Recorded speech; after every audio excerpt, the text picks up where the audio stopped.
오늘 이슈 진단은 이 얘기를 한번 해보려고 합니다. 태아의 생명권이냐, 여성의 자기 결정권이냐.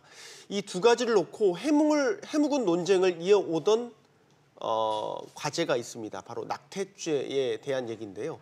낙태죄 폐지가 다음 달 헌법재판소의 판결을 앞두고 다시 한번 뜨거워지고 있습니다. 네, 산부인과 의사들은 이 불법 낙태 시술을 전면 보이콧하면서 이 정부의 처벌 의지에 정면으로 맞서고 있는 모양새인데요.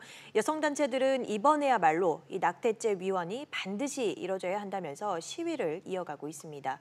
또 한 번 수면 위로 올라온 낙태죄 위헌 논란, 이 법무법인 천일의 노영희 변호사와 함께 짚어보겠습니다. 변호사님 어서 오세요. 안녕하세요. 안녕하십니까. 낙태는 지금 현행법으로는 불법인 거죠?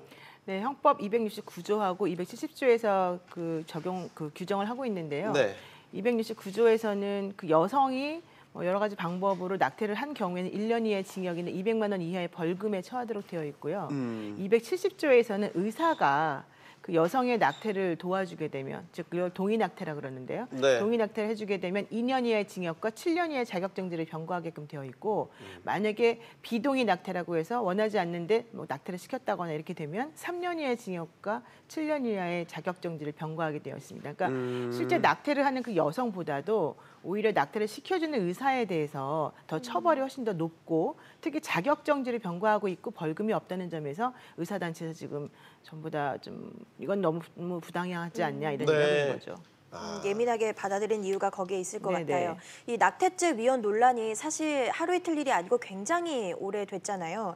지난 5월에도 이 헌재에서 공개 변론이 있었던 걸로 아는데 어떤 쟁점들이 부딪혔던 거죠? 그러니까 우리나라 낙태죄가 처음 생긴 게 1953년이고요. 이때는 여성에 대해서도 벌금 자체도 없었습니다. 그러다가 1973년도에 모자보건법을 만들면서 개정하면서 거기에 이제 가능한 낙태를 몇 개 집어넣긴 했는데 네. 아직까지 그 OECD 회원국 35개국 중에서 우리나라를 포함해서 9개국 정도만 낙태가 허용되지 않는 식으로 지금 얘기가 진행되고 있다 보니까 이게 상당히 좀 시대착오적인 법률 아니냐 이런 얘기 많이 나오고 있고요. 가장 중요한 게 여성이 자기 운명을 스스로 결정하겠다는데 왜 이것을 못하게 하느냐, 이게 이제 첫 번째 그 쟁점이 되는 것이고, 네. 두 번째는 이것을 오히려 불법으로 하다 보니까 여성의 건강권이라고 하는 게 침해된다. 그러니까 사실 이런 것들은 하면 안 된다라는 얘기가 있고, 또 하나는 여성만 낙태에 대해서 처벌하게끔 되어 있거든요. 법 규정 자체가. 그러니까 오히려 남성들이 낙태하는 것에 대해서 협박용으로 사용하더라. 이제 이런 얘기가 있습니다. 또 하나는 네. 여기에 대해서 이제 반대되는 그 쟁점에서는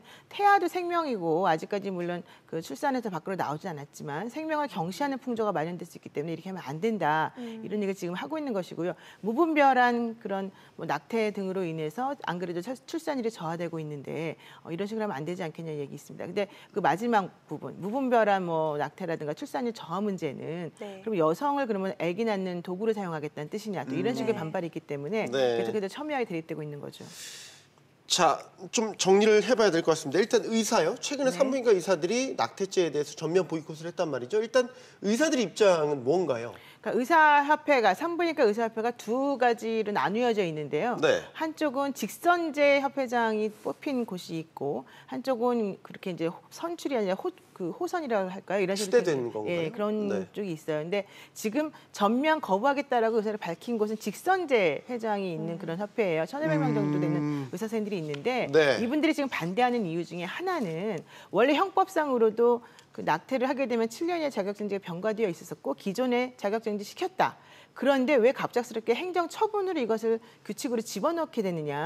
그럼 집어넣게 되면 이유가 무슨 차이가 있느냐면, 그런 게 없는 상황에서는 확정 판결이 나야지만 자격정지가 병가가 되는 거예요. 그런데 이번 같은 경우에는 검찰에서 기소유예 주는 경우가 있어요. 의사들에 대해서 네. 재판까지 가지 않고 너가 잘못했지만 이해가 되니까 좀 봐주겠다는 경우가 있는데, 그런 경우까지도 사실은 그 자격정지가 가능해지기 때문에 의사들 입장에서 보자면 우리 그러면 안 하겠다, 아예 이건 우리 여성들을 위해서 해준다는 것이었는데 이렇게까지 우리를 비도덕적인 사람으로 몰아서 이것에 대해서 처벌하겠다라고 한다면 우리는 보이콧하는 게 맞다, 이런 식으로 얘기를 하고 있는 거죠. 네. 그런데 정부의 입장은 좀 다른 것 같아요. 네. 의사회 주장을 받아들이지 않고 있는 모습인데 어떤 주장이 있나요? 그러니까 정부의 입장은 예전에도 낙태하는 경우는 불법이기 때문에 당연히 자격정지가 병가되어 왔었었고 네. 당연히 처벌되어 왔다. 다만 이번에 그 행정처분 규칙으로 이걸 명문화시킨 이유 중에 하나는 이게 네. 별표 2의 32번 항목에 들어가 있는 건데 별표 2 32번 항목에는 비도덕적 진료 행위의 유형을 기준을 다시 만들어가지고 집어넣었다는 거예요. 그러니까 2015년도까지에는 그 형법 270조 소정의 낙태죄라고 하는 것이 비도덕적 진료 행위에 집어넣어 있지 않았었어요. 그러다가 2016년도부터 보건복지부에서 이 법을 규칙을 개정하겠다라고 하면서 사람들에게 입법 예고를 했었었고 그 과정 중에 바로 이 그 형법상 낙태죄를 저지른 사람을 비도덕적 진료 행위로 보겠다라고 하는 게 들어갔었거든요. 그래서 2년 동안 유예 기간을 거치고 법제처의 심사를 받다가 이번에 이제 이게 확정이 된 거였는데 그동안 이게 있었던 일이기 때문에 처음 있는 것이 아니다. 그리고 기존하고 달라진 건 하나도 없다. 다만 비도덕적 진료 행위의 유형이 무엇인지만 확인한 것에 불과하기 때문에 이런 식으로 의사들이 대응하는 것은 좀 이해가 안 간다. 이런 주장을 펼치고 있는 겁니다. 지금 어쨌든 우리나라 현행법으로는 불법이 불법이죠. 되는 경우가 대부분이기 때문에 그런데도 불구하고 음성적으로 낙태가 많이 이루어져 왔다는 거는 우리가 다 알고 있는 그렇죠. 사실이죠. 이런 상태에서 지금 어쨌든 찬반, 그러니까 폐지 논란이 있기 때문에 만약에 합법화 된다라고 가정을 해본다면 그럼 낙태 자체가 더 늘어나는 거 아니냐 이런 우려를 하시는 분들이 있었어요? 사실 그런 얘기 지금 많이 하고 있는데요. 네.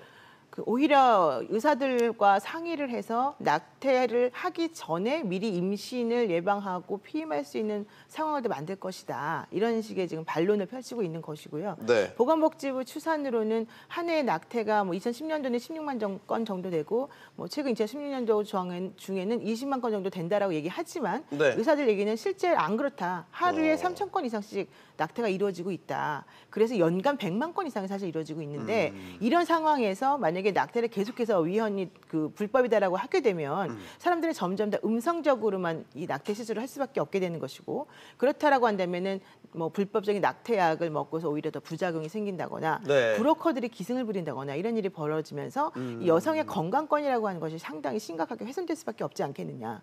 그리고 실제 낙태를 허용한다라고 해서 낙태 건수가 늘어났다라고 하는 통계나 결과 같은 건 지금 나와 있지 않기 때문에 네. 그렇게 미리 짐작해서 이것 자체를 아예 막는다는 것 자체가 좀 어불성설이다 이렇게 얘기하고 있는 겁니다. 네. 뭐 잠깐 말씀하셨지만 우리가 낙태율과 출산율에 대한 얘기도 좀 자세히 해볼 필요가 있을 것 같아요. 그렇죠. 이제 찬반 논란이 나오는 중에 낙태를 허용하게 되면 출산율이 줄어들 것이다라는 주장들이 있는데 실제로 그럴지 해외에서는 또 이 부분을 어떻게 바라보고 있는지 좀 궁금하거든요. 그러니까 지금 이제 OECD 회원국이 35개국인데요. 그 중에서 9개국이 낙태를 허용하지 않고 있습니다. 우리나라처럼. 네. 그러니까 한국, 일본, 이스라엘 이런 곳이거든요. 근데 알다시피 낙태를 허용하면 오히려 출산율이 줄어들 것이라고 하는 게 전제인데 우리나라 같은 경우 낙태 허용하지 않아도 출산율이 지금 거의 최저치 아니겠습니까? 네. 그러니까 그렇다라고 한다면 낙태율하고 출산율이라고 하는 것이 무슨 인과관계가 있느냐 이런 얘기를 지금 하고 있는 것이고요. 네. 외국 같은 경우 특히 유럽은 낙태할 권리 자체를 여성의 선택으로 지금 보고 있기 때문에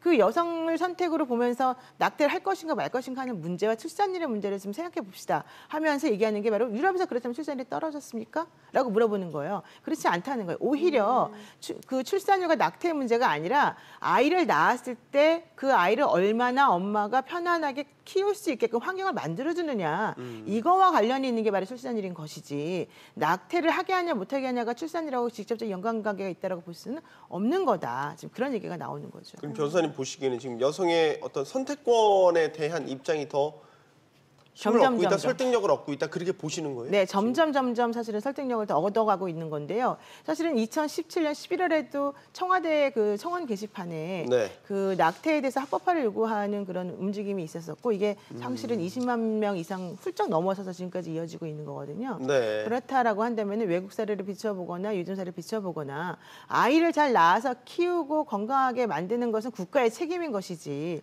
여기에 대해서 여성이 임신을 해서 아이를 낳을까 말까 하는 것까지 몽땅 다 국가가 다 챙겨야 된다라고 하는 것은 아니지 않느냐라는 식이 여성분들의 이제 입장입니다. 네. 자, 사후 피임약 이야기도 좀 해볼게요. 지금 뭐 어쨌든 낙태를 처벌하고 있기 때문에 그런 것들을 피하기 위해서 불법적인 사후 피임약들이 이제 돌고 있다. 이런 거에 대한 문제점 지적하는 시각도 있어서요. 그러니까 사후 피임약이라고 하는 것은 관계를 한 이후에 3일 이내에 의사의 처방을 받아서 약을 먹게 되면 그 수정되는 것을 막기 때문에 피임이 될 수 있다. 이제 이런 것인데요. 실제적으로 현재 어떻게 운영이 되고 있냐 하면 의사의 처방을 받아야 되기 때문에 병원에 진료를 예약하고 의사 선생님하고 상담을 해야 되긴 하는데 병원에 가보게 되면 그냥 의례적으로 뭐 이렇게 기재를 해놓고는 그냥 약을 주는 처방전을 주는 그런 현상이 많아요. 실제 의사 선생님이 뭐 자세히 물어보지도 않고 그렇다면 네. 과연 그런 것들이 무슨 의미가 있겠느냐 이게 제대로 된 뭐 처방이나 혹은 의사의 진료라고 볼 수 있겠느냐 이런 문제가 하나가 있고 네. 이번에 그 낙태와 관련해서 보건복지부에서 처분 규칙을 그런 식으로 공표를 하니까 급작스럽게 이 불법 낙태약 우리가 보통 미프진이라고 부르는 그 약이 갑자기 시중에 많이 유통이 되고 문의 전화가 너무너무 많아졌다. 네. 그리고 오히려 브로커들이 자신들의 광고를 하는 경우도 많아졌다. 이런 얘기 나오거든요. 그러니까 그 얘기는 실질적으로 피임을 제대로 하지 못한 상태에서 임신의 가능성이 있다고 여겨지는 여성분들이 네. 이 낙태를 안 될 것을 염려해서 걱정하는 차원에서 이런 그 불안 심리가 좀 더 가중됐다라고 하는 걸 말하는 건데요. 이런 식으로 가는 것이 과연 옳겠느냐 이런 얘기 나옵니다. 네. 그 더 좀 근본적인 접근이 필요하다라는 목소리가 나오는 것 같은데요. 이 여성들을 그러니까 낙태를 하는 여성들을 처벌하기 전에 아예 여성들이 낙태를 하지 않아도 되는 환경을 만들어야 된다라는 주장이 지금 강하게 제기가 되고 그렇죠. 있는 것 같아요. 정부의 정책도 때문에 변화해야 한다라는 얘기들이 많은데 어떻게 보십니까? 그러니까 사실 처벌이라고 하는 것은 이 법 자체는 존재하지만 이 법이 사실 사문화된 지가 상당히 오래되었다라고 하는 게 일반들의 인식이란 말이에요. 그렇다면 네.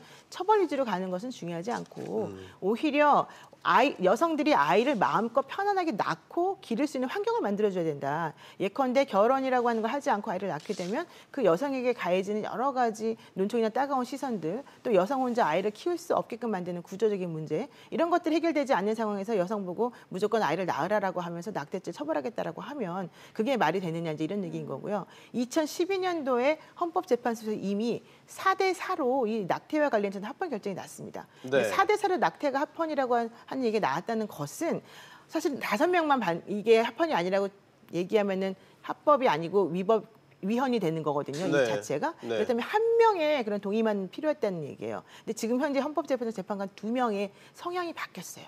진보적인 성향으로. 그렇다면 게다가 헌재 소장도 바뀌었고. 네. 그렇다면 이번에는 이제 9월에 있을 예정입니다만은 아마도 낙태에 관련해서는 좀 더 전향적인 그러니까 결정이 나오지 않을까 이렇게 생각하는 거죠. 그러니까 여성의 자기 선택권에 대한 존중을 해야 된다라는 어떤 사회적 분위기가 더 강해지고 헌재도 그런 그 쪽으로 판결을 가고 내려야 있고. 될 헌재도 뭐 이렇게 재판관이 바뀌고 헌재 소장도 바뀐 이런 상황이라면 그리고 더 중요한 게 네. 그 여성이 아이를 잘 낳아서 기를 수 있게끔 혼자 기르는 게 아니라 사회가 도와줄 수 있는 그런 인프라가 구축이 되는 것이 전제가 돼야 되겠죠. 그렇게 된다면 어쨌든 가능성은 좀 높아졌다 이렇게 보십니다. 그러면 오는 9월에 정말로 뭔가 다른 달라질 결과를 가능성이. 저희가 예, 그래서 보건복지부에서도 행정규칙을 유보하겠다. 그 시행을 의사들에 대한 처분 자체를 유보해서 헌재 결정이 있고 난 다음에 다시 한번 의사들에 대한 처벌을 어떻게 할 것인가 결정하겠다. 이런 얘기 좀 하고 있습니다. 알겠습니다. 노영희 변호사와 이야기 나눠봤습니다. 오늘 감사합니다. 네, 고맙습니다.